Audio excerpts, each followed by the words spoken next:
Rabindranath. Powered by AKD ঘি, কো-স্পন্সর্ড by আবরণ। নমস্কার, সুপ্রভাত। সবাইকে স্বাগত জানিয়ে শুরু করছি প্রতিদিনের রবীন্দ্রনাথ। প্রতিদিনের রবীন্দ্রনাথ যেমন আমাদের নির্ধারিত অনুষ্ঠান, আজকে আমরা দাঁড়িয়ে রয়েছি বৃহস্পতিবারে। সোম থেকে বৃহস্পতিবার এই 4টে দিন এগিয়ে চলে রবীন্দ্রসঙ্গীত গানের সাথে নতুন নতুন সকালের সেজে ওঠা। আজকেও আমাদের সঙ্গে একজন শিল্পী রয়েছেন যিনি বহুবার আমাদের এই অনুষ্ঠানে অংশগ্রহণ করেছেন, আমাদের এই গানে গানে ভরিয়ে তুলেছেন সকালটা। একেবারে আমাদের এই সিটিভিএন একেডি পরিবারেরই একজন সদস্য হয়ে উঠেছেন। বহুবার গানটিকে ভালোবেসে তিনি যেভাবে এগিয়ে চলেন তার গানের ডালি নিয়ে তার মতো করে সাজিয়ে তিনি কিন্তু আমাদের এই অনুষ্ঠানে আসেন এবং আপনাদের মন মুগ্ধ করেন। আজকে আমাদের সঙ্গে রয়েছেন আমাদের শিল্পী শান্তনু মিত্র। নমস্কার, সুপ্রভাত। স্বাগত দাদা। সুপ্রভাত, এবং দর্শক বন্ধুদের এবং আমার সঙ্গে যারা আছেন সবাইকে আমার পক্ষ থেকে সুপ্রভাত এবং শুভেচ্ছা। সেই সঙ্গে আমাদের যন্ত্রসঙ্গীত শিল্পী যারা রয়েছেন প্রতিদিনের মতো আজকেও অভিজিৎদা রয়েছেন কিবোর্ডে, মৃগাঙ্কুতা তবলায়, বিক্রম দা অক্টোপ্যাডে। তাদের যে যন্ত্রবাদ্যের তাল এবং সুর সব মিশেলে তাদের গুণ ধরা পড়ে বারবার, এবং বহু মানুষের প্রশংসায় সত্যি বলতে আমরাও কিন্তু খুশি যে আমাদের এমন গুণীন শিল্পীরা আমাদের সঙ্গে জুড়ে রয়েছেন। পুরো টিম যারা রয়েছে আমাদের সঙ্গে এই মুহূর্তে, PCR, MCR, sound, light, camera, সবাইকে অনেক স্বাগত, সুপ্রভাত জানাবো। সর্বোপরি আপনাদের সুপ্রভাত জানিয়ে আমাদের অনুষ্ঠানের যাত্রা শুরু করব। আজকেও আমাদের বিষয়ভিত্তিক আলোচনা তো থাকছে গানও। আমাদের আজকের বিষয় থাকছে রবীন্দ্রনাথের সঙ্গীত ভাবনা ও আধুনিকতা। চলুন তাহলে গানে গানে শুরু করি আমাদের আজকের সকালের যাত্রা। আমি প্রথম গানে যাওয়ার আগে একটা ছোট কথা বলে রাখি যে এই মাসটা গতকালকে দ্বিজেন বাবুর জন্মদিন ছিল, তার আগে 8 তারিখে গেল সুবিনয় রায়ের জন্মদিন। আমি গানগুলো যে বিষয়ের ওপর ভেবে এসেছি, আর আমার অনুষ্ঠানটা আমি ডেডিকেট করছি সুবিনয় রায়কে আজকের অনুষ্ঠানটা। বেশ।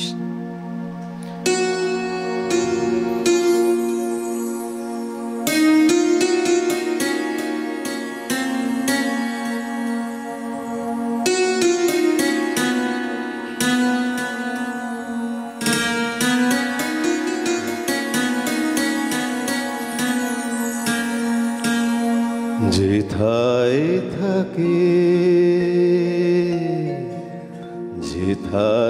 থাকে সবার দিনের হতে দিন, সেইখানে যে চরণ তোমার রাজে, সবার পিছে সবার নিচে সব হারাদের মাঝে যেথায় থাকে।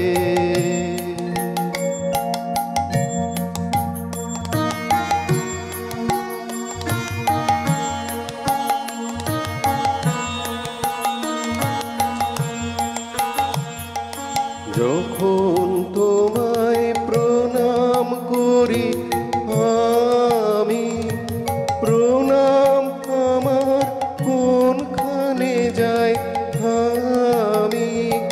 যখন তোমায় প্রণাম করি আমি, প্রণাম আমার কোনখানে যায় আমি।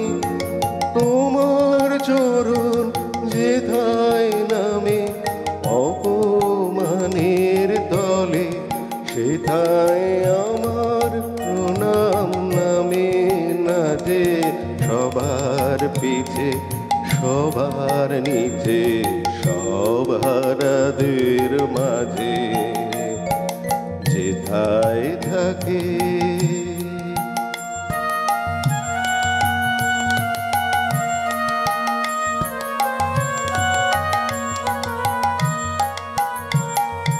অহংকার তো পায় না নাগাল যেথায় তুমি ফেরো, রিক্ত ভূষণ দিন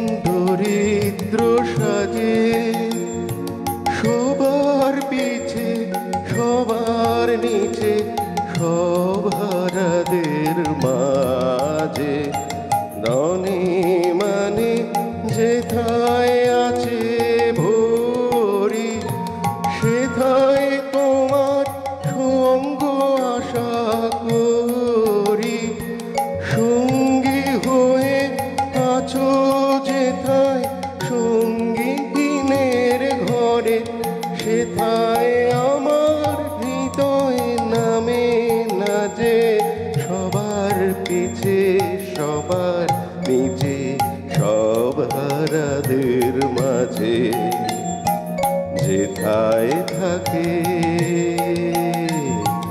যেথায় থাকে সবার অধম দিনের হতে দিন সেইখানে যে চরণ তোমার রাজে সবার পিছে সবার নিচে সব হারাদের মাঝে যেথায় থাকে। বাহ, সুন্দর একটা সকাল শুরু করলেন আপনি। এবং বেশ কিছু মানুষ রয়েছেন যারা রবীন্দ্রসঙ্গীতকে ভালোবেসে সঙ্গীতকে নিয়ে চর্চা করে তাদের বিভিন্ন সময় গানের পরিবেশন করেছেন। এবং এই যে সুবিনয় রায়, যার গান দিয়ে আপনি শুরু করলেন সকাল, তিনিও কিন্তু প্রচুর গান গেয়েছেন, রবীন্দ্রসঙ্গীত গান করেছেন, টেগোর সং হিসেবে পরিচিত এমন বহু গান তার রয়েছে। ভালোবেসে তিনি গানটা করেছেন। তিনি বেসিক্যালি রবীন্দ্রসঙ্গীত একজন বড় প্রখ্যাত শিল্পী। আর সুবিনয় বাবুর উনি শান্তিনিকেতনে গেছিলেন শৈলজানন্দন মজুমদারের কাছে রসায়নের জন্যে। সেখান থেকে রসায়ন থেকে উনি রসে আসেন, সঙ্গীত রসে। তো ওনার এত মেথডিক্যাল এবং এত কারেক্ট, এবং ওনার একটা নিজের একটা শ্রোতার যে ডোমেন তৈরি করে নিয়েছিলেন, নিজের শ্রোতাকে উনি তৈরি করে নিয়েছিলেন। তো ওনার ওই ঘরানাটা ওনার একদম স্বকীয়তাটা বজায় রেখে, এবং শুদ্ধ রবীন্দ্রসঙ্গীত বলতে যেটা বোঝায় উনি সেটাকে কিন্তু মানে সারা জীবন সেটাই উনি অন্বেষণ করে চলেছেন।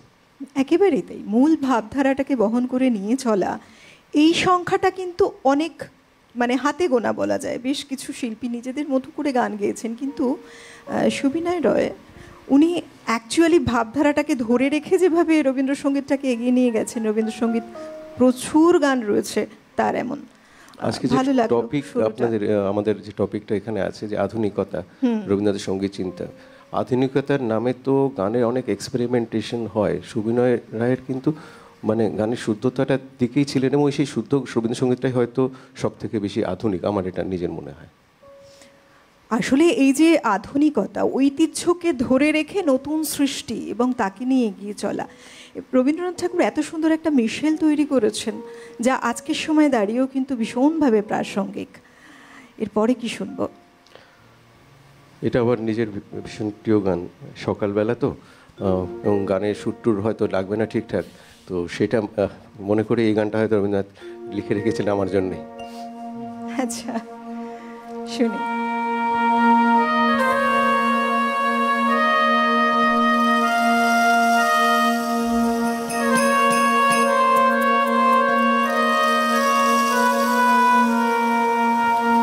কাল রাতের বেলা গান এলো মোর মনে, তখন তুমি ছিলে না গো, ছিলে না, তখন তুমি ছিলে না মোর শোনে। কাল রাতের বেলা গান এলো মোর মনে,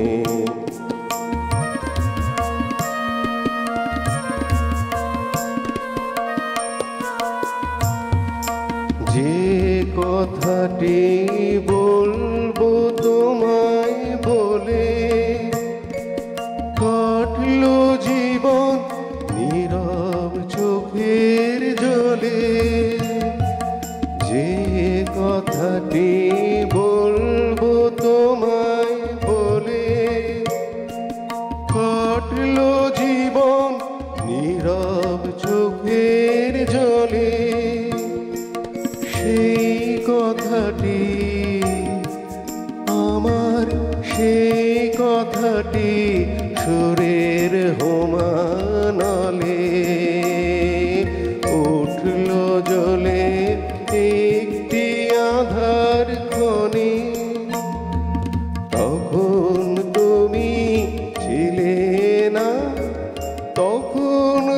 তুমি ছিলে না মোর শোনে, কাল রাতের বেলা গান এলো মোর মনে।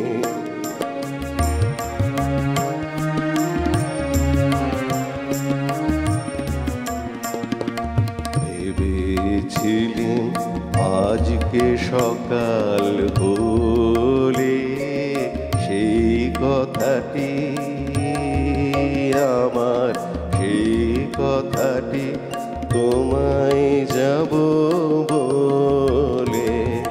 ভেবেছিলেন আজকে সকাল হলে সেই কথাটি আমার, সেই কথাটি তোমায় যাব বলে। ফুলের উদাস সুবাস বেড়ায় ঘুরে, পাখির গানে আকাশ গেল পুড়ে। সেই কথাটি আমার, সেই কথাটি লাগলো না সেই সুরে। যতই প্রয়াস করি পরাণ মনে, যখন তুমি আছো, যখন তুমি আছো আমার শোনে, কাল রাতের বেলা গান এলো মোর মনে। তখন তুমি ছিলে না গো, ছিলে না, তখন তুমি ছিলে না মোর শোনে, কাল রাতের বেলা গান এলো মোর মনে। বাহ। আমরা আজকে যে বিষয়ে রয়েছি এবং সেই বিষয়ের ওপরে যেভাবে এগিয়ে চলেছে আমাদের আজকের এই পর্বটি, তাতে মনে হয় যেরকম একটা ঐতিহ্য রয়েছে, এই ঐতিহ্যের ওপরে বেস করে তার সৃষ্টি এবং মানুষের মনের যে অনুভূতিগুলোকে এত সুন্দরভাবে ফুটিয়ে তুলেছেন তার গভীর থেকে গভীরতর দিকটি, এটা একটা রবীন্দ্রসঙ্গীতের একটা অন্যরকম বৈশিষ্ট্য, যেটা আধুনিকতার তাল মেলে সৃষ্টি করা। এবং এই যে গানটি, এই গানটি কিন্তু দেখুন 1915 সালে রচনা করেছিলেন রবীন্দ্রনাথ ঠাকুর। আর এই গানগুলোই বোধহয় মানুষের এই যে বলে না অনুভূতি, একটা বিরহ বেদনা রয়েছে সেক্ষেত্রে একটা কোনো একটি মানুষ, সেই মানুষটির অনুপস্থিতি, তার যে গুরুতা, তার যে চিন্তা ভাবনা, সেগুলো যেন ফুটে ওঠে এর মধ্যে দিয়ে। আর কল্পনা কাব্যগ্রন্থ থেকে এটি নেওয়া হয়েছিল। মানে যখন তুমি ছিলে না, সেই প্রিয়জনটি বা ঈশ্বর যখন ছিলেন না, তখন আমার গলায় ঠিক সুর ছিল, আমি সুরটা খুঁজে পেয়েছিলাম। সকালবেলাতে, রাতের বেলা গানটা যখন ভেবেছিলাম তখন সুরটা ঠিক ছিল। সকালবেলাতে আমি যখন তুমি আছো, তোমাকে যখন শোনাতে চাইছি, আমি যেভাবে তোমার প্রার্থনা করেছিলাম, যেভাবে বলতে চেয়েছিলাম, যে সুরে কথাগুলো বলতে চেয়েছিলাম, সেটা আমি এখন বলতে পারছি না। এইটা আছে। তো 110 বছর আগে, 1915 সালে লেখা, যখন 110 বছরের ওপর বয়স হয়ে গেল, তো সেই 110 বছর আগে এই কথাটা এমন সুন্দরভাবে বলে গেছেন, এর থেকে বেশি আধুনিকতা আর কি হতে পারে? একেবারেই তাই। এবং তার বিভিন্ন লেখার মধ্যে এই যে প্রেম, প্রেম তো শুধু মানব প্রেম নয়, ঐশ্বরিক প্রেম, এবং তার আধ্যাত্মিকতার ভাবনা বিভিন্ন সময় যেভাবে ফুটিয়ে তুলেছেন তিনি, তার যে একটা আকুলতা ঈশ্বরের প্রতি, এবং সব ক্ষেত্রেই প্রেম, পূজা, সমস্ত কিছু মিলেমিশে কোথাও যেন একটা একাকার হয়ে গেছে। পরের গানে যাব। কি গান শোনাচ্ছেন? এটি পূজা পর্যায়ের গান, ব্রহ্মসঙ্গীত হিসেবে এটি গাওয়া হয়। আমার কণ্ঠ তারে ডাকে।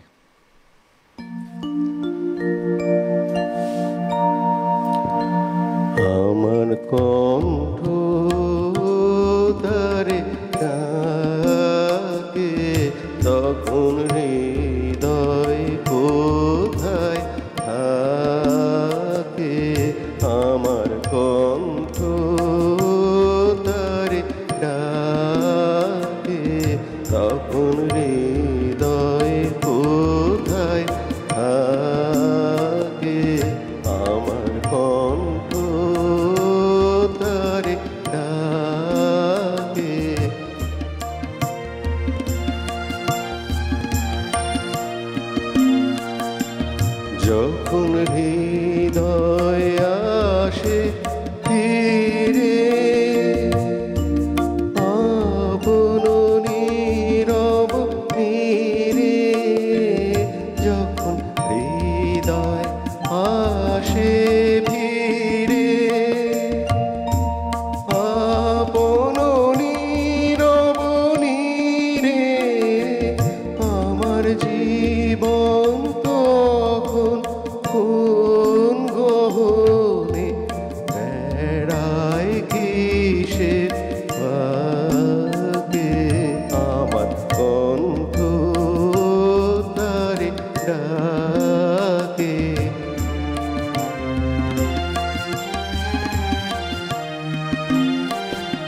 যখন মোহ আমায় ডাকে, তখন লজ্জা কোথায় থাকে।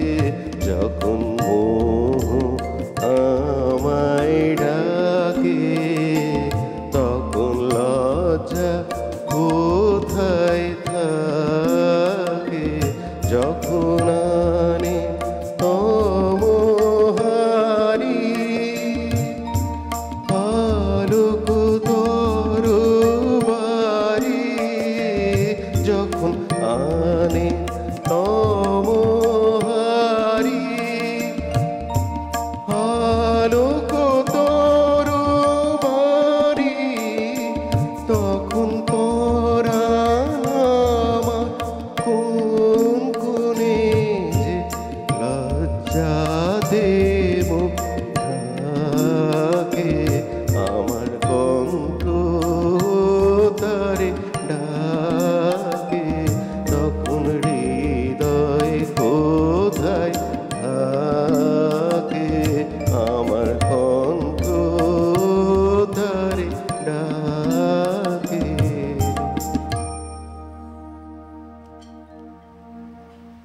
এই গান রবীন্দ্রনাথ ঠাকুরের এক বৃহৎ রচনারই অংশ। আমরা যে বলি যে আধুনিকতা, মূলত সঙ্গীত ভাবনায় আধুনিকতা বলতে কেবল সময়ের দিক থেকে নতুন কিছুকে বোঝায় না, বরং ঐতিহ্যকে সৃজনশীলভাবে পুনর্গঠন এবং দেশীয় ও বিদেশি সুরের এক অপূর্ব অভূতপূর্ব মিশ্রণের মাধ্যমে এক বিকল্প আধুনিকতার জন্ম দেওয়াকেই বোঝায়। তার সঙ্গীত চিন্তা এবং সৃষ্টিকর্মের মাধ্যমে তিনি বাংলা গানকে একটি নতুন মাত্রা দিয়েছিলেন।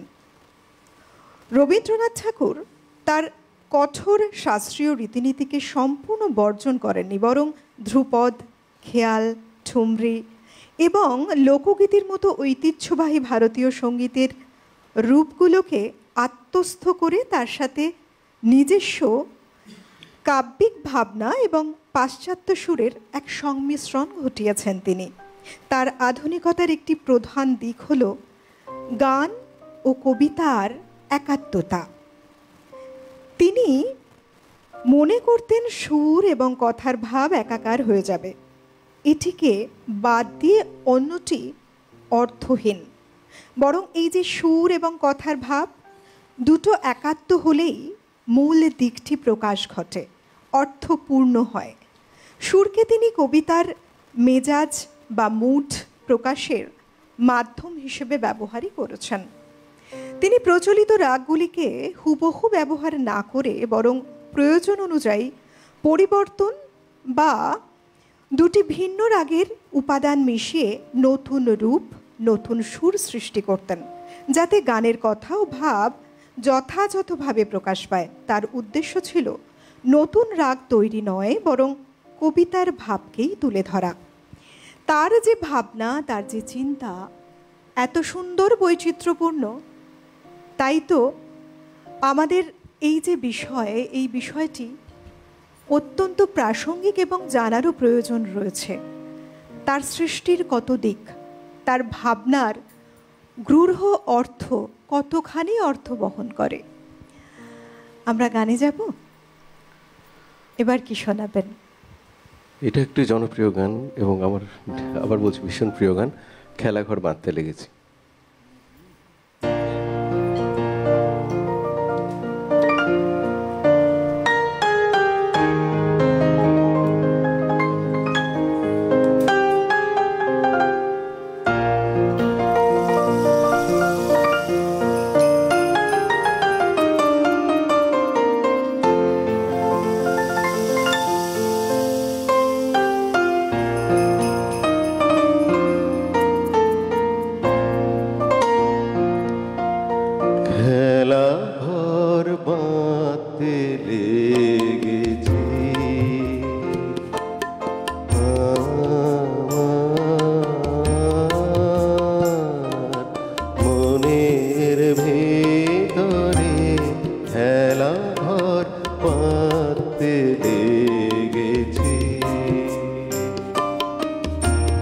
কত রাত তাই তো যে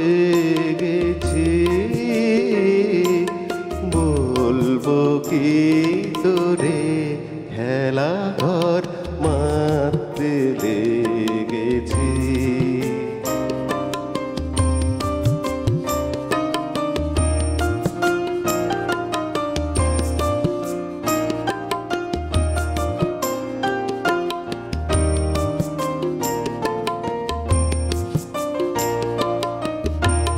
প্রভাতে পথিক ডেকে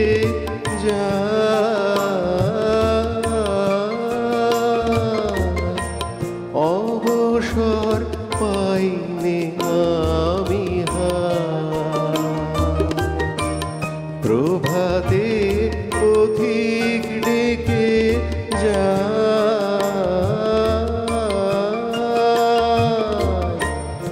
অবসর পাইনি আমি বাহিরের খেলায় ডাকে সে যাব কি করে খেলা ঘর বাঁধতে লেগেছে।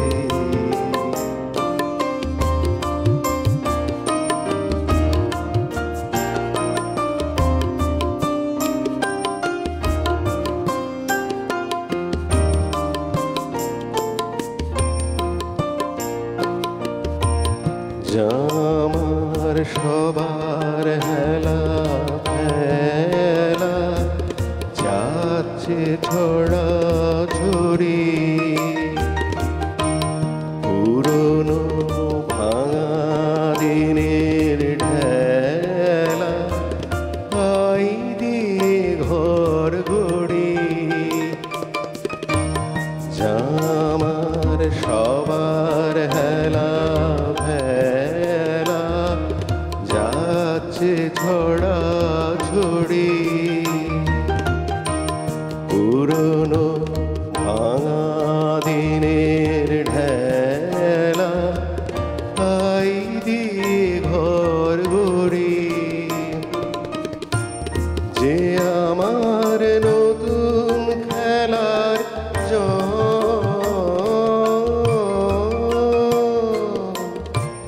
তারি খেলার সিংহাসন। যে আমার নতুন খেলার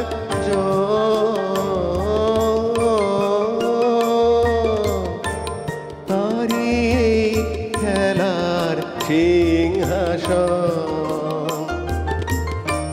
ভাঙরে জোড়া দেবে সে কিসের মন্তরে খেলা ঘর বাঁধতে লেগেছি।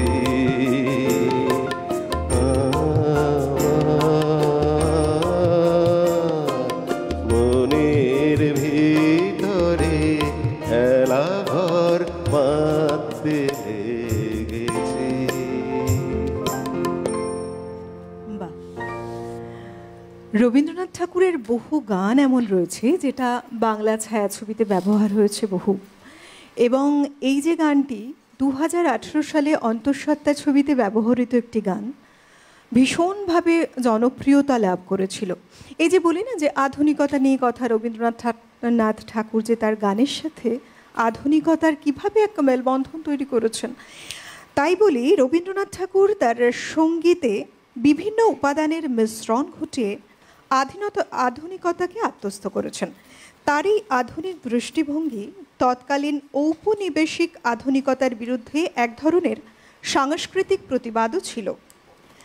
তিনি উত্তর ভারতীয় শাস্ত্রীয় সঙ্গীতের পাশাপাশি বাংলার নিজস্ব বাউল ও কীর্তন গানকে আপন করে নিয়েছিলেন। এই লোকজ সুরকে তিনি তার গানে নতুন আঙ্গিকে পরিবেশন করেছেন, যা বাংলা গানের স্বকীয়তা বজায় রেখেছে।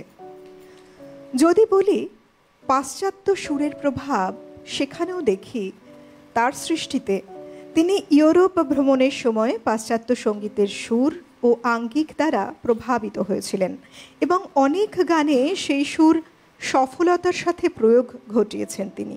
তবে তার দেশীয় ঢং বজায় রেখেই। রবীন্দ্রনাথ ঠাকুর প্রচলিত সঙ্গীত রীতিনীতির কঠোর বাঁধন থেকে বেরিয়ে এসে সঙ্গীতকে মুক্তি দিয়েছেন বলা চলে। তিনি গানের কথা ও ভাবের প্রয়োজনে সুরের পরিবর্তন করেছেন, যা আধুনিক চেতনার পরিচয় বহন করে। এবং তার যে সৃষ্টি সমগ্র ক্ষেত্রেই আমরা দেখেছি, আমাদের বিভিন্ন জেনারেশনের পরে জেনারেশনের যে রসদ, যে অনুপ্রেরণা, সেই অনুপ্রেরণা দেবার জন্য যথেষ্টই অনেক সমৃদ্ধশালী এক শক্তি, এক সত্তা। নিয়ে নিচ্ছি একটা ছোট্ট বিরতি, সঙ্গে থাকুন, দেখা হচ্ছে বিরতির ওপারে। প্রতিদিনের রবীন্দ্রনাথ, পাওয়ার্ড বাই একেডি ঘি, কো-স্পন্সর্ড বাই আবরণ। বিরতি নিয়ে ফিরে এলাম। আপনারা দেখছেন প্রতিদিনের রবীন্দ্রনাথ, এবং আজকে আমাদের বিষয় রয়েছে রবীন্দ্রনাথের সঙ্গীত ভাবনা ও আধুনিকতা। এই বিষয়কে অবলম্বন করে আমরা এগিয়ে চলেছি গানে গানে।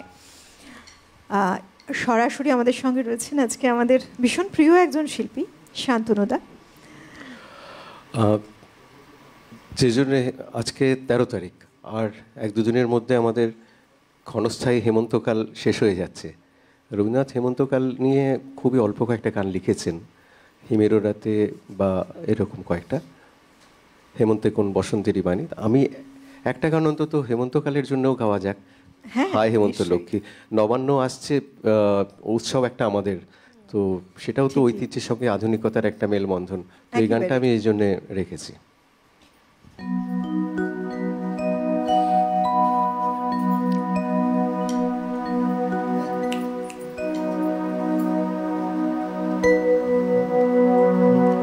হায় হেমন্ত লক্ষ্মী, হায় হেমন্ত লক্ষ্মী, তোমার নয়ন, তোমার নয়ন কেন ঢাকা? হায় হেমন্ত লক্ষ্মী, হিমের ঘন ঘোমটা খানি তুমল রঙে আঁকা, তোমার নয়ন কেন ঢাকা? হায় হেমন্ত লক্ষ্মী, হায় হেমন্ত লক্ষ্মী, তোমার নয়ন, তোমার নয়ন কেন ঢাকা? হায় হেমন্ত লক্ষ্মী।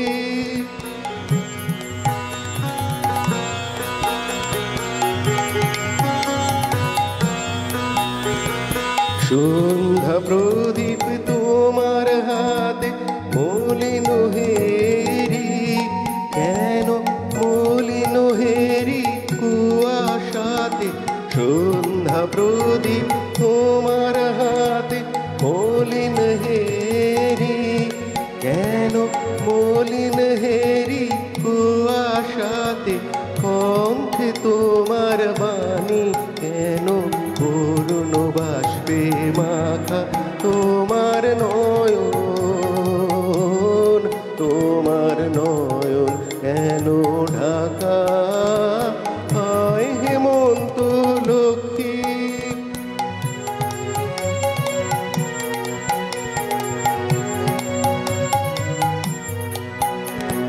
ধরার আঁচল ভরে দিলে প্রচুর সোনার ধানি, দিগঙ্গনা রঙ্গন আর পূর্ণ তোমার দানে, প্রচুর সোনার ধানে ধানে।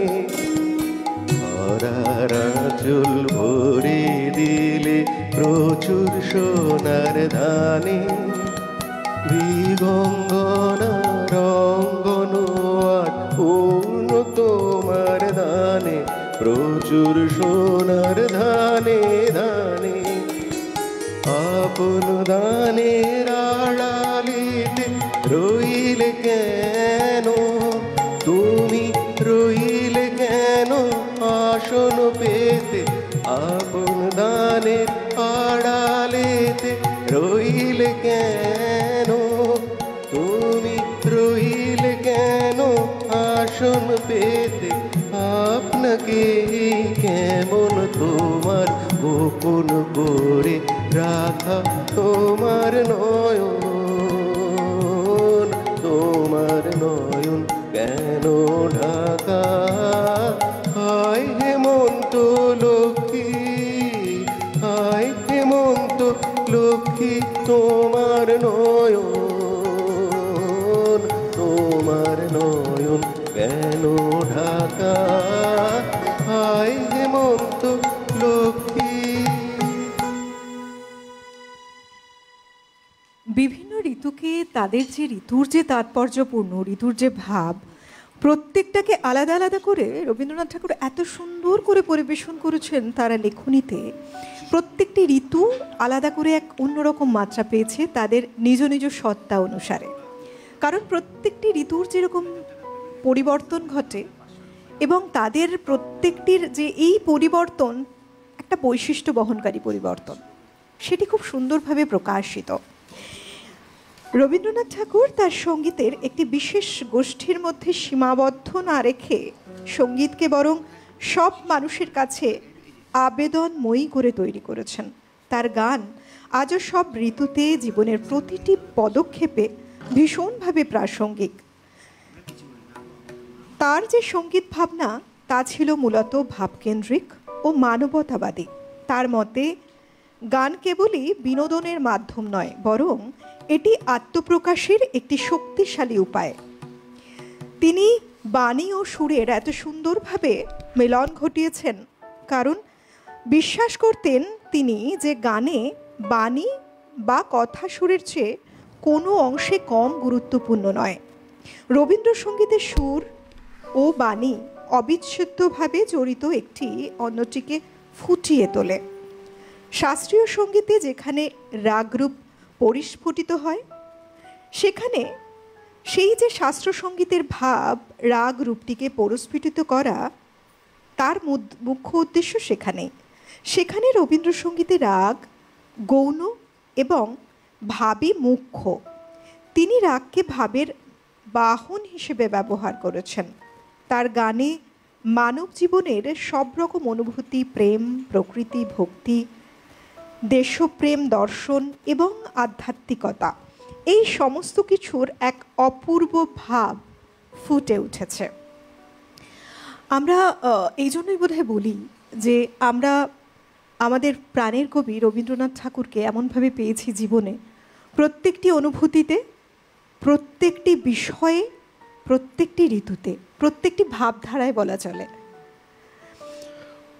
রবীন্দ্রনাথের আমি যেহেতু পেশাদার শিল্পী নিয়ে আমি একটা অন্য চাকরিও করতে হয়, তার সূত্রে একটা জিনিস আমি বলতে পারি যে রবীন্দ্রনাথ যে কত বড় আধুনিক ছিলেন তার প্রমাণ আমি পেয়েছি।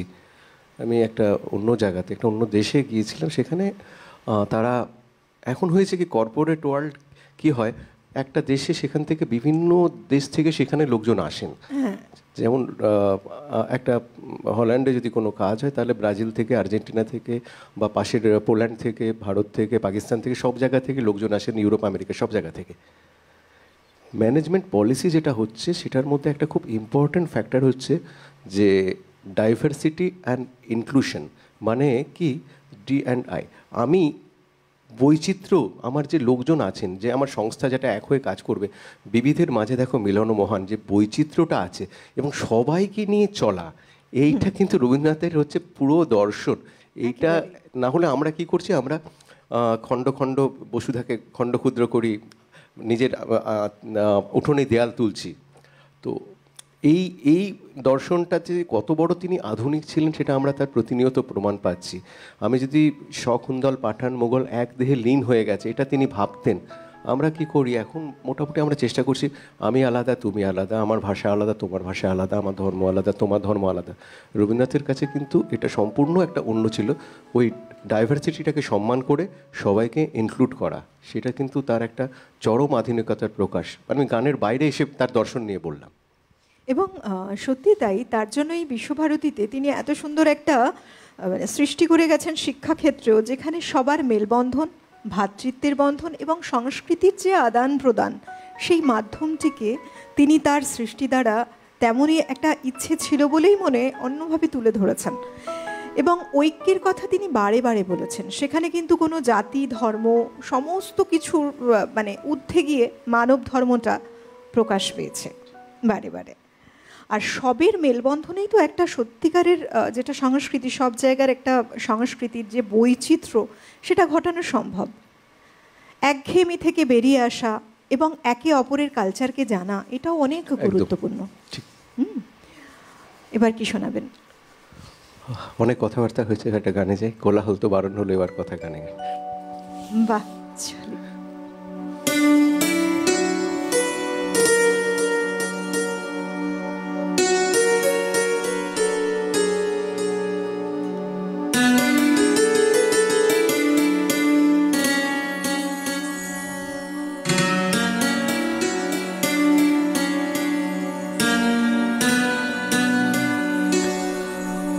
কোলাহল তো পারণ হলো,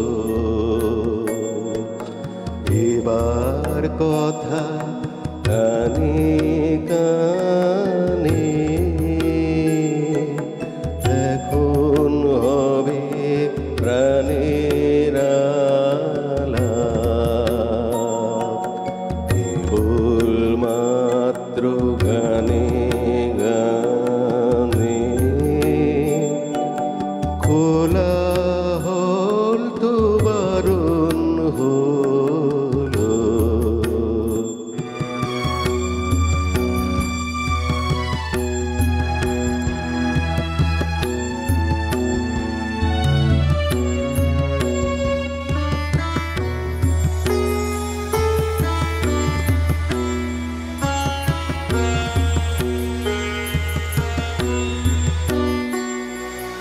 রাজার পথে লোক ছুটেছে,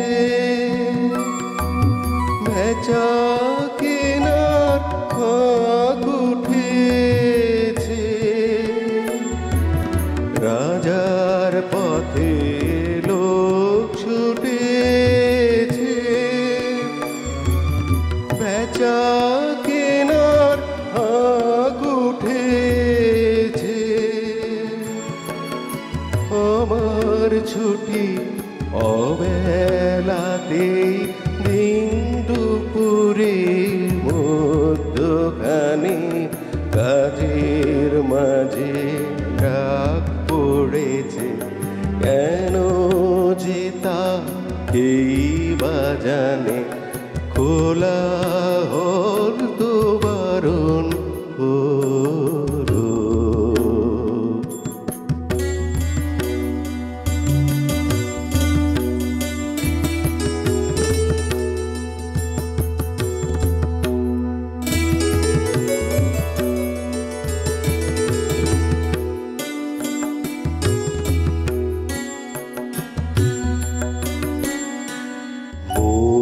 কাননে অকালে ফুল উঠুক তবে, মুঞ্জরিয়া মধ্যদিনী মৌমাছিরা বেড়াক মৃদু গুঞ্জরিয়া। মোর কাননে অকালে ফুল উঠুক তবে, মুঞ্জরিয়া মধ্যদিনী মৌমাছিরা বেড়াক মৃদু গুঞ্জরিয়া। নন্দ ভালোর তন্দে খেটে গেছে তো দিন অনেক কেটে, অলস বেলায় খেলার সাথী এবার আমার হৃদয় গানে। বিনা কাজে ডাক পড়েছে কেন যে তা এই বাজানে। কোলাহল তো বারণ হলো, এবার কথা কানে কানে, এখন হবে প্রাণের আলাপ, কেবল মাত্র ভদ্র গানে গানে কোলাহল তো বারণ হলো।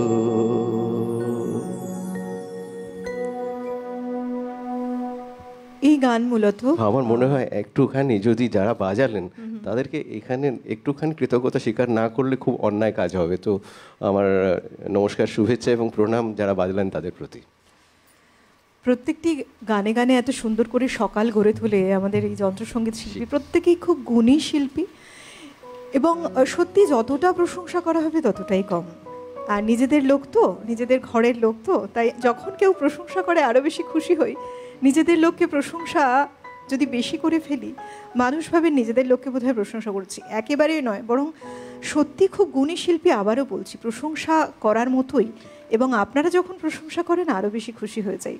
এই যে বললাম, নিজের মানুষ যারা, নিজের ঘরের মানুষ যারা, তাদের যখন কেউ বাহবা দেন খুব তৃপ্তি তাতে। আমরা সত্যি গানে গানে রয়েছি এবং আপনারা যারা ওপারে রয়েছেন আপনাদের জন্য বলি, দেখুন এই যে রবীন্দ্রসঙ্গীত গানের যারা আমরা রীতিমতো ভক্ত মানুষ বলা চলে, যারা খুব পছন্দ করি রবীন্দ্রসঙ্গীত গান শুনতে এবং রবীন্দ্র চর্চায় যারা থাকি, তাদের মনেও কিন্তু নানা রকম গানের বিষয় ঘোরাফেরা করে। তাই আপনাদের আবেদন নিয়ে অবশ্যই সরাসরি কথা বলার নাম্বারে ফোন করতেই পারেন। টিভি স্ক্রিনে রয়েছে সরাসরি কথা বলার নাম্বার। আমরা আবার গানে যাব, অপেক্ষা রইল আপনাদের ফোনেরও। আপনাদের কিছু অভিজ্ঞতা এবং কিছু গানের অনুরোধ করতেই পারেন। কি গানে যাব এবার? ওই আগের গানে বিনা কাজে ডাক পড়েছিল, এবার সে ডাক দিয়ে আরেকটা গান, তুমি ডাক দিয়েছো কোন সকালে।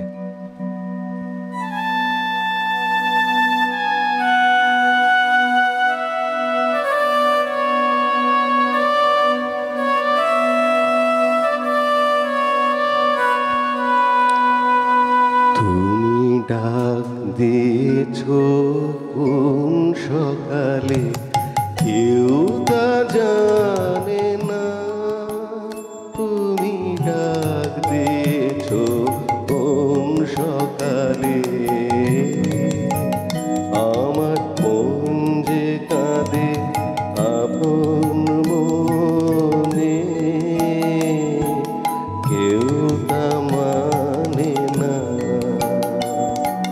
ডাক দিয়েছো কোন সকালে, কেউ তা জানে না। তুমি ডাক দিয়েছো কোন সকালে।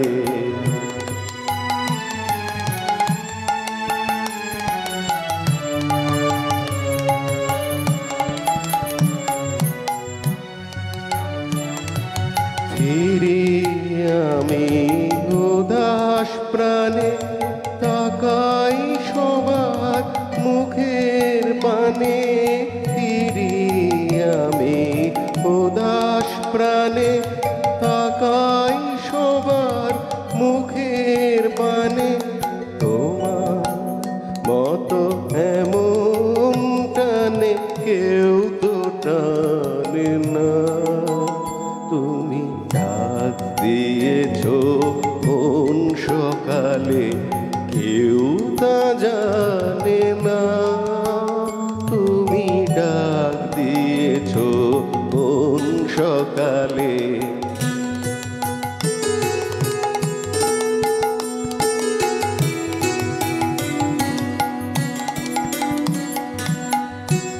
বেজে ওঠে পঞ্চমী স্বর, কেঁপে ওঠে বন্ধ এ ঘর বাহির হতে দুয়ারে কর, কেউ তো হানে না।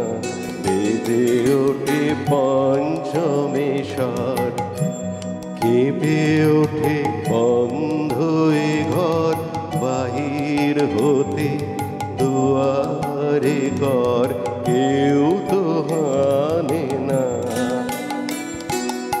আকাশে কার ব্যাকুলতা, বাতাস বহে কার বারতা। আকাশে কার ব্যাকুলতা, বাতাস বহে কার বারবারতা এ পথে সেই গোপন কথা কেউ তো আনে না। তুমি ডাক দিয়েছ কোন সকালে কেউ তা জানে না। তুমি ডাক দিয়েছ কোন সকালে।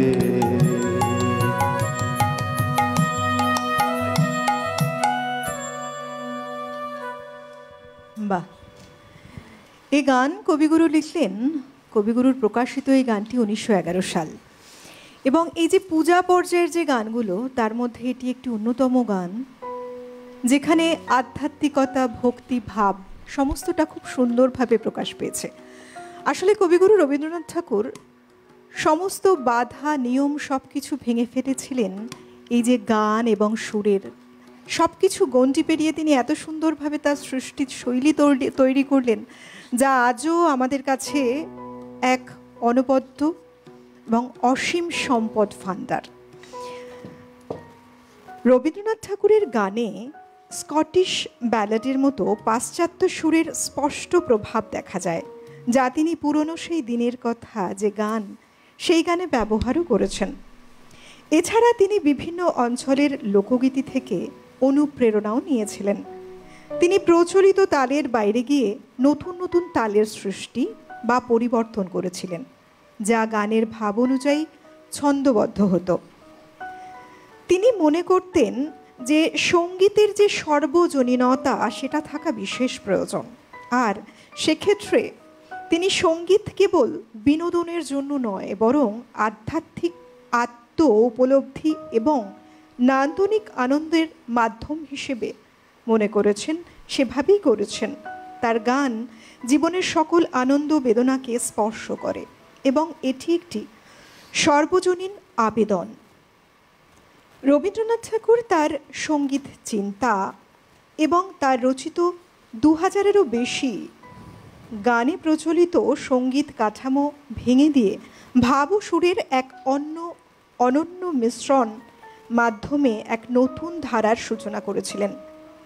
এই উদ্ভাবনী শৈলী তাকে কিছু রক্ষণশীল সমালোচনার মুখোমুখি করলেও তার সঙ্গীত বাংলা সংস্কৃতির এক অবিচ্ছেদ্য অঙ্গ হয়ে উঠেছে এবং আজও তা ভীষণভাবে প্রাসঙ্গিক। এই যে বললাম না, সমস্ত কিছু ঊর্ধ্বে গিয়ে কিছু সৃষ্টি, অনবদ্য সৃষ্টি। নমস্কার, কে রয়েছেন? হ্যালো, নমস্কার, আমি আসামের ডিব্রুগড় শহর থেকে কথা বলছি, অঞ্জন সান্যাল। হ্যালো, আছেন? হ্যালো, হ্যাঁ আছি আমি। আমার কথা কি শুনতে পাচ্ছেন? কোনো কারণে যোগাযোগ বিচ্ছিন্ন। চলুন আবার গানে যাই। ঠিক, এটি পূজা পর্যায়ের গান।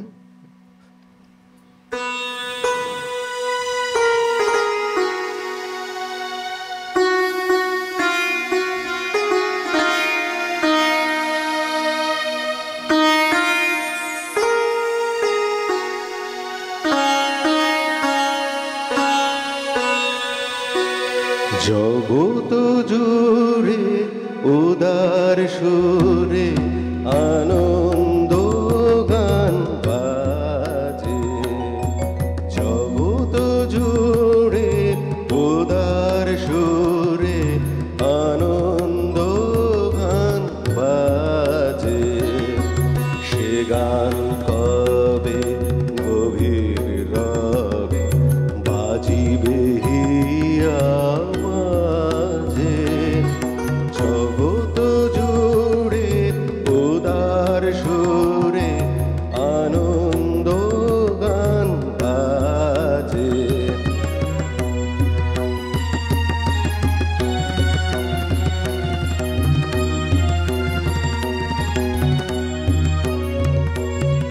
বাতাস জল আকাশ আলো সবারে কবে বাসিব ভালো। বাতাস জল আকাশ আলো সবারে কবে বাসিব ভালো। হৃদয় সভা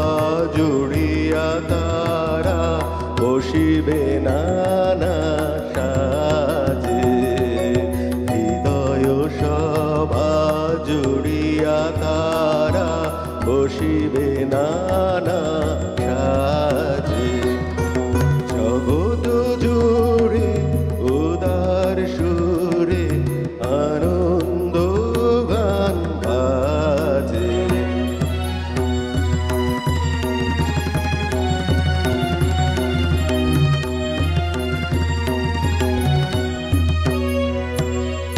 নয়ন দুটি মেলিলে কবে পরাণ হবে খুশি যে পথ দিয়া চলিয়া যাব সবারে যাব তুষি নয়ন দুটি মেলিলে কবে পরাণ হবে খুশি যে পথ দিয়া চলিয়া যাব সবারে যাব তুষি রয়েছ তুমি এ কথা কবে জীবন মাঝে সহজ হবে রয়েছ তুমি এ কথা কবে জীবন মাঝে সহজ হবে আপনি কবে তোমারি নাম ধনিবে সব কাজে আপনি কবে তোমারি নাম ধনিবে সব কাজে জগৎ জুড়ে উদার সুরে আনন্দ গান বাজে সে গান কবে গভীর রবে বাজিবে হিয়া মাঝে জগৎ জুড়ে উদার সুরে আনন্দ গান বাজে।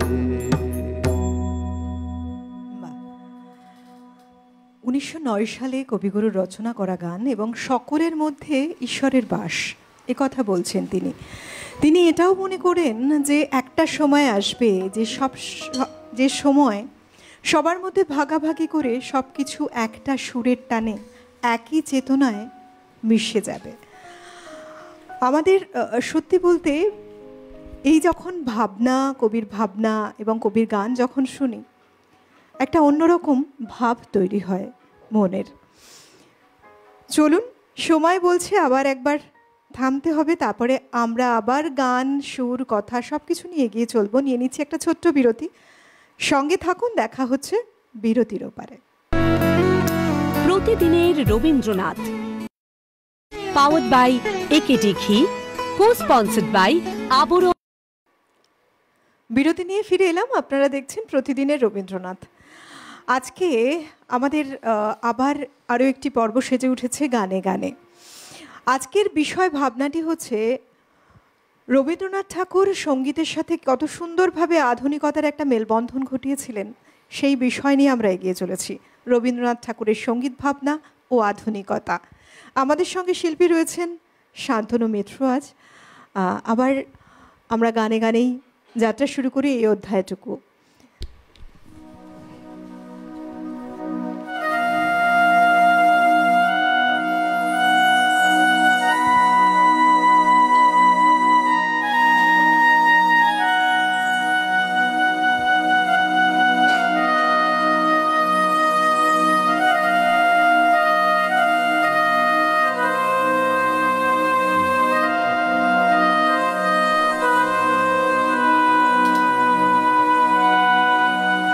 এমনি করে যায় যদি দিন যাক না, যাক না,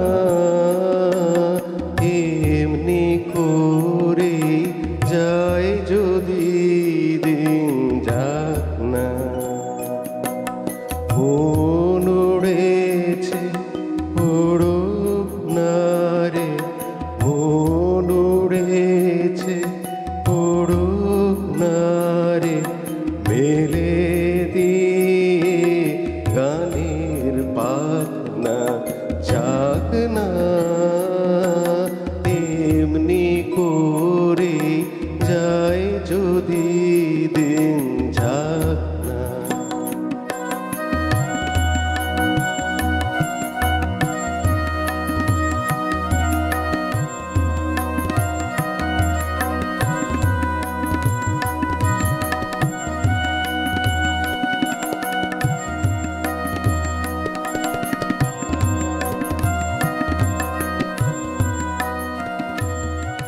আজকে আমার প্রাণ ফোয়ারা সুর ছুটেছে, দেহের বাঁধ টুটেছে।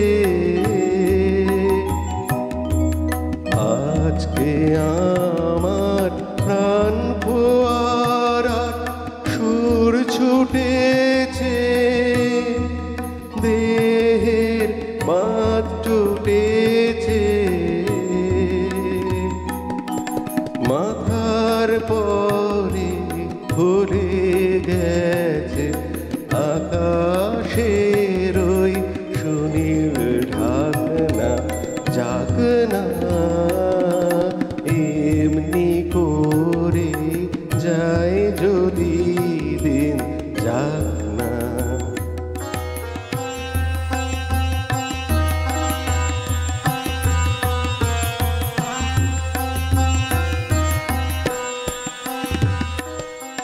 ধরণী আজ মেলেছে তার হৃদয় খানি, সে যেন রে কাহার বাণী। ধরণী আজ মেলেছে তার হৃদয় খানি, কঠিন মাটি মনকে আজি দেয় না বাধা। সে কোন সুরে সাধা, কঠিন মাটি মনকে আজি দেয় না বাধা। সে কোন সুরে সাধা, বিশ্ব বলে মনের কথা, কাজ পড়ে আজ থাকে থাক না, যাক না এমনি করে যায় যদি দিন, যাক না, যাক না এমনি করে যায় যদি দিন, যাক না।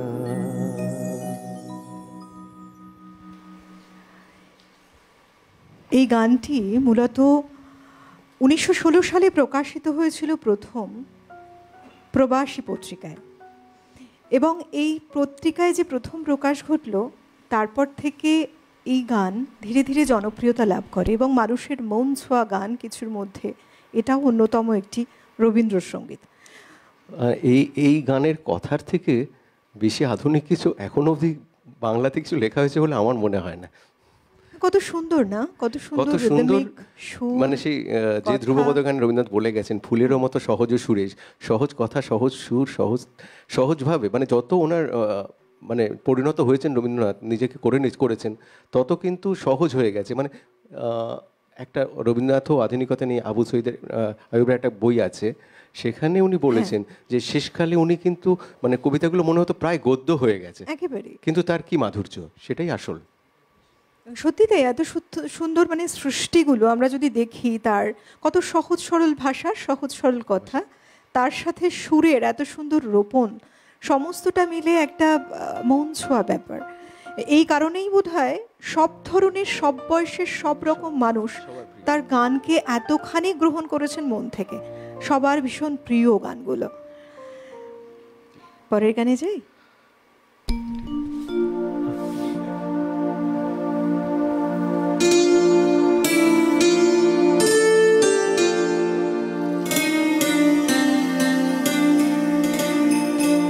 কি সুধর সোয়ানে আজি মনে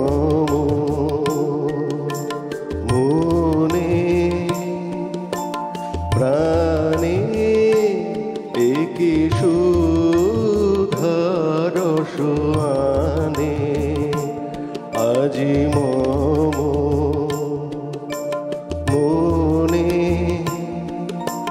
প্রাণে, কি সুধর সোয়ানে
গান, এই যে গানগুলো রয়েছে তার প্রত্যেকটি দেখুন ছত্রে, প্রত্যেকটি সুরে, প্রত্যেকটি কথায় কত সুন্দরভাবে এক শৈলী জুড়ে আছে। অদ্ভুত রকমভাবে কবি সৃষ্টি করেছেন, তার কত না শত সৃষ্টির এক একটা বিষয়কে তুলে ধরা সত্যি মনকে মুগ্ধ করে। এই যে এই গানটার মধ্যে একটা কথা আছে যেটা নিয়ে আজকের আলোচনাটা চলছে, যেটা তার প্রাসঙ্গিকতা, সে যে চিরদিবসেরই নূতন তাকে হেরি। একেবারে রয়েছেন বন্ধু। নমস্কার, সুপ্রভাত। হ্যালো। হ্যালো, নমস্কার ম্যাডাম। কে বলছেন? আমি নির্মল ভট্টাচার্য, জয়পুর রাজস্থান থেকে বলছি। বলুন। আমি আপনাদের নিয়মিত শ্রোতা আছি, আমি রবীন্দ্রনাথের সঙ্গীত খুবই পছন্দ করি। আমি শিল্পীর সঙ্গে কথা বলতে পারি প্লিজ? হ্যাঁ হ্যাঁ নিশ্চয়ই, বলুন, শুনছেন আপনাকে। দাদা আপনাকে একটা অনুরোধ করি, আমি চরণদ্বয়ীতে দিয়ে গো আমায় এই গানটা শুনে যাবে, ভালো হয়।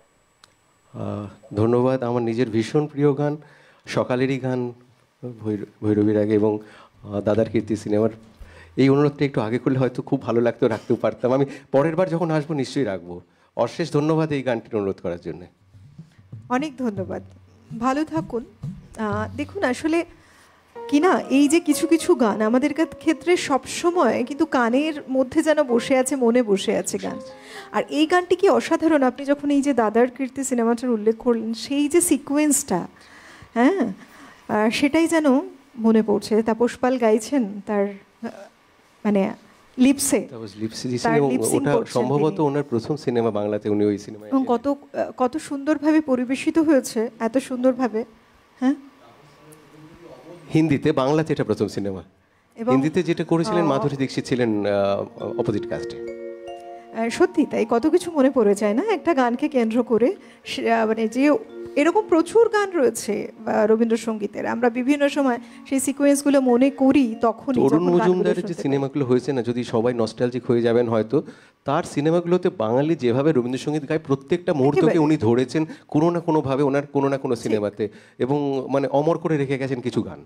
একেবারে সত্যি তাই। মানে এমন একজনের নাম বললেন, দিকপাল ব্যক্তিত্ব, তার প্রত্যেকটি গান, সেই যে ব্যবহার সিনেমায়, সিকোয়েন্স থেকে শুরু করে সুর, গান, শিল্পীদের যে এত সুন্দরভাবে তিনি যথাযথভাবে ব্যবহার করেছেন বিভিন্ন জায়গায়, অসাধারণ। আবার গানে যাব, কোন গান শোনাচ্ছেন? যেটা বলা চলছিল যে লোকগান ভেঙে গান বা লোকগান থেকে নাও, তো লালন গীতির মতো একটি লোকায়ত গানের সুরে একটি গান।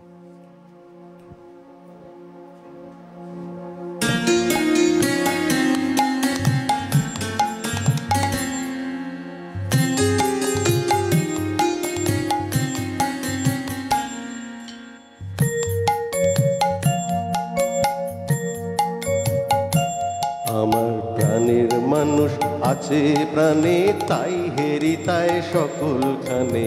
প্রাণের মানুষ আছে প্রাণে, তাই হেরি তাই সকলখানে। আছে সে নয়ন তারায়, আছে সে নয়ন তারায়, আলোক ধারায়, তাই না হারায়।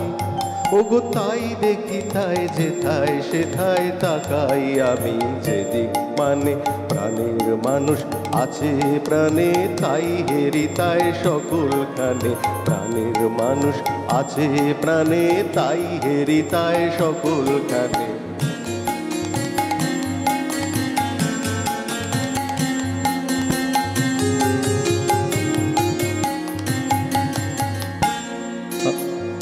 আমি তার মুখের কথা শুনবো বলে গেলাম কোথা।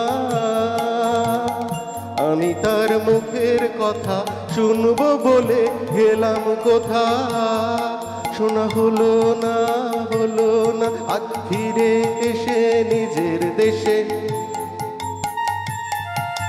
ফিরে এসে নিজের দেশে। এই যে শুনি, শুনি তাহার বাণী আপন গানে। প্রাণের মানুষ আছে প্রাণে, তাই হেরি তাই সকলখানে। প্রাণের মানুষ আছে প্রাণে, তাই হেরি তাই সকলখানে।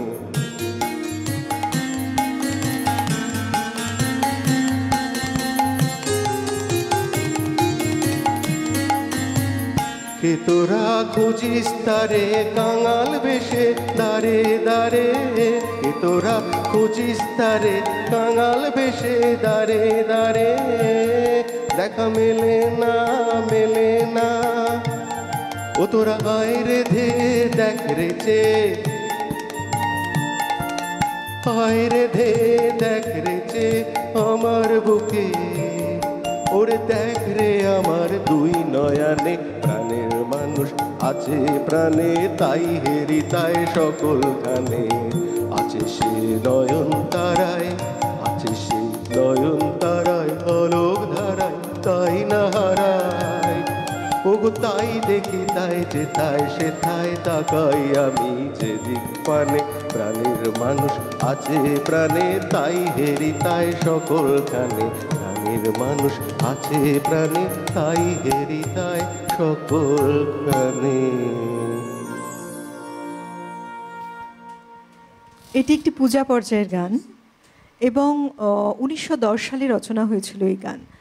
আসলে আমরা যদি রবীন্দ্রনাথ ঠাকুরের লেখা দেখতে পাই, বহু লেখায় রবীন্দ্রনাথ ঠাকুরের যে আধ্যাত্মিকতার যে প্রকাশ, বিশেষ করে পূজা পর্যায়ের গানগুলোতে, সেটা দেখতে পাই যে কত গভীরভাবে তিনি আকুল হয়েছেন ঈশ্বরের সাথে, ঈশ্বরকে দেখার জন্য, ঈশ্বরের সাথে মিলনের উদ্দেশ্যে। তার যে আকুলতা, তার যে মিনতি, তার যে প্রার্থনা, সবটা কত সুন্দরভাবে প্রকাশ পেয়েছে তার সেই লেখায়।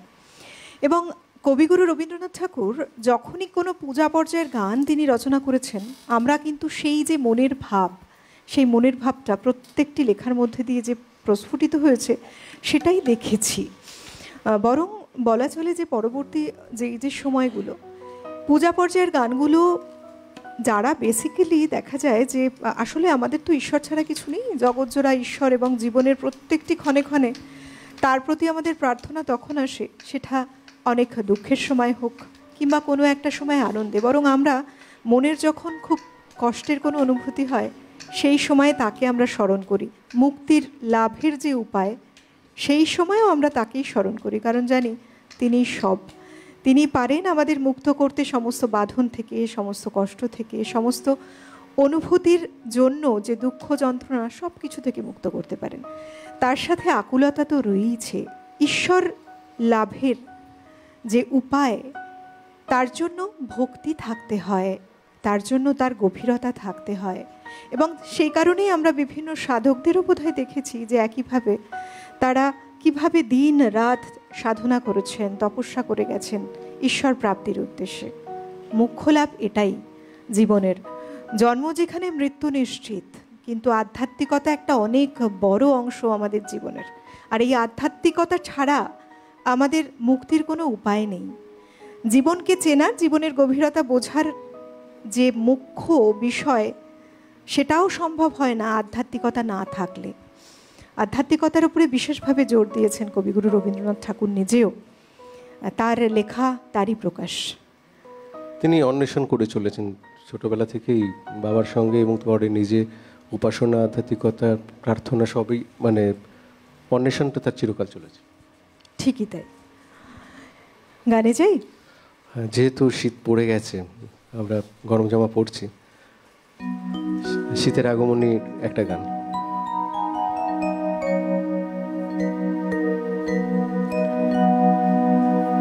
শীতের বনে কোন সে কঠিন আসবে বলে, শিউলি গুলি ভয়ে মলি বনের কোলে। শীতের বনে কোন সে কঠিন আসবে বলে, শিউলি গুলি ভয়ে মলিন বনের কোলে।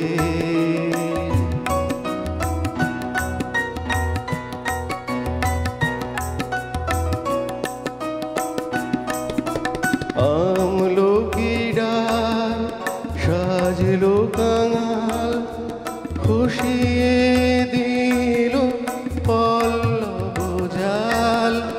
আমলকি ডাল সাজলো কাঙাল, খুশিয়ে দিল পল্লব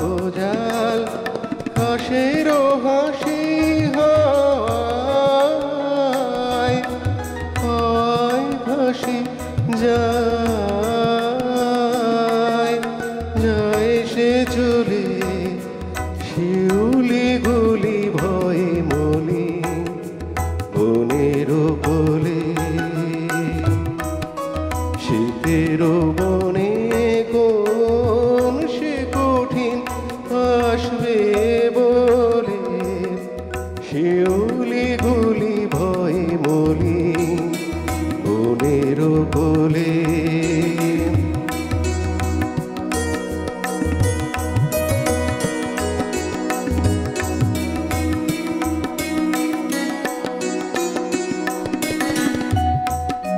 শৈবে না সে পাতায় ঘাসে চঞ্চলতা তাই তো আপন রঙ ঘুচালো ঝুমকোলতা শৈবে না সে পাতায় ঘাসে চঞ্চলতা তাই তো আপন রঙ ঘুচালো ঝুমকোলতা উত্তর বাই জানাই শাসন পাতলো তবের শুষ্ক আসন আজ খসাবার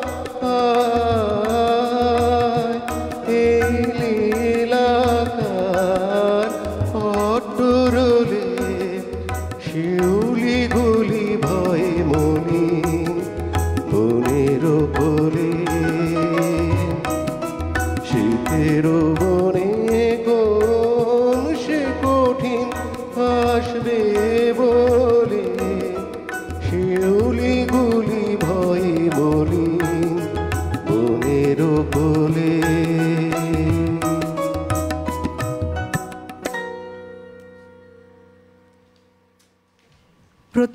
প্রতি যে গান, প্রত্যেকটা দিন যে রবীন্দ্রসঙ্গীত গানের সাথে সকাল, এটা একদম অন্যরকম সকাল। আজকেও তেমন একটি সকালে আমরা এতক্ষণ ছিলাম, তবে সময় একেবারে আমাদের পৌঁছে গেছে লাস্ট গানে যাওয়ার দিকেই আর কি যাচ্ছি আমরা। তাই যারা ওপারে রয়েছেন বলবো যে প্রত্যেকে খুব ভালো থাকুন আর রবীন্দ্র গানে থাকুন। রবীন্দ্র চর্চাটা না আমাদের জীবনে খুব প্রয়োজন। আমরা অনুষ্ঠানের শেষ গানের দিকে যাচ্ছি আজকের মতো। অনেক ধন্যবাদ জানাবো শান্তনুদা আপনাকে, আর ধন্যবাদ সবাইকে, কৃতজ্ঞতা সবাইকে যারা ছিলেন সামনে পাশে দূরে, সবাইকে আমার প্রণাম, শুভেচ্ছা, কৃতজ্ঞতা। এবং সত্যি বলতে ধন্যবাদ দেওয়ারই পালা। ধন্যবাদ জানাবো আমাদের যন্ত্রসঙ্গীতে যারা রয়েছেন তাদের প্রত্যেককে। সেই সঙ্গে পিসিআর এমসিআর থেকে শুরু করে লাইট, ক্যামেরা, শব্দ, সমস্ত কিছুতে যারা রয়েছেন, সমস্ত সবার একটা যৌথ প্রয়াসে একটা সুন্দর সকাল গড়ে ওঠে আমাদের। সুর তাল ছন্দে আমরা থাকি এবং এই সুর তাল ছন্দ আমাদের মনকে খুব ভালো রাখে। তাই আমরা প্রত্যেকটি সকালে সুরে সুরে যাত্রাটা শুরু করি আপনাদেরকে সঙ্গে নিয়ে।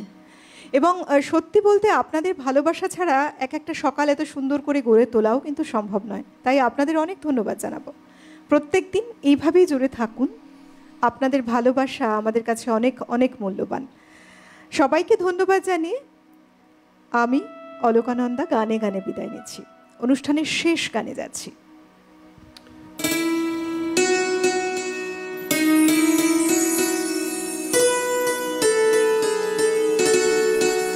শেষ নাহি যে শেষ কথা কে বলবে, শেষ নাহি যে শেষ কথা কে বলবে, আঘাত হয়ে দেখা দিল আগুন হয়ে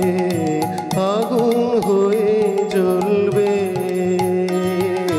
শেষ নাহি যে শেষ কথা কে বলবে, শেষ নাহি যে শেষ কথা কে বলবে।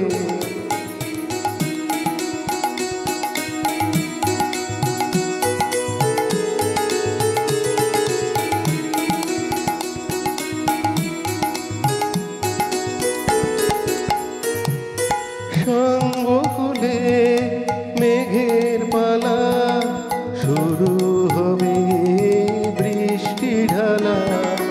সঙ্গকুলে মেঘের পালা, শুরু হবে বৃষ্টি ঢালা। বরফ জমা সরা হলে নদী হয়ে গলবে।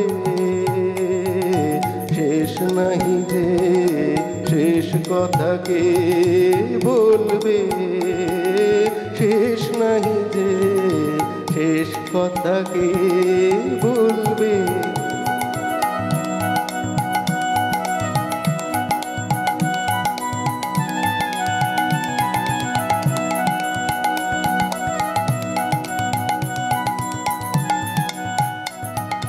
ফুরায় যাতা ফুরায় শুধু চোখে, অন্ধকারের পেরিয়ে দুয়ার যায় চলে আলোকে। ফুরায় যাতা ফুরায় শুধু চোখে, অন্ধকারের পেরিয়ে দুয়ার যায় চলে আলোকে। পুরাতনের হৃদয় ফুটে আপনি নূতন উঠবে ফুটে। পুরাতনের হৃদয় টুটে আপনি নূতন উঠবে ফুটে। জীবনে ফুল ফোটা হলে মরণে ফল ফলবে। শেষ নাহি যে শেষ কথা কি বলবে, শেষ নাহি যে শেষ কথা কি বলবে।